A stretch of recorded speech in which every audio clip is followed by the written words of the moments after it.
Well, we made it to the Wisconsin State Fair, not far from home. When's the last time you were at a state fair? When I was probably 17 years old in Ohio. I was probably also a teenager. I think I was probably a little bit younger than that at the state fair. No, we went to the state fair when we were young. When we were probably in our 20s, we went to the state fair. Ohio State Fair, that is. One of the largest state fairs in the country. I'm looking forward to this Wisconsin State Fair. What's the food on your agenda, Christopher? Fried cheese. Fried cheese? I'm trying as much as possible. It's going to be a day of pacing ourselves on the food front.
We are riding the Sky Glider, one of the early riders.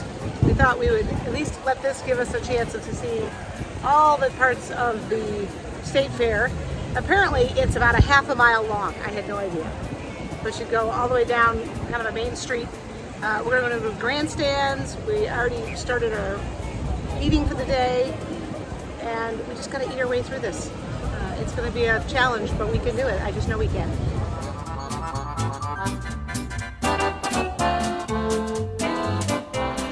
Swiss cheese dipped in a rye batter and deep fried, and some ranch dipping sauce.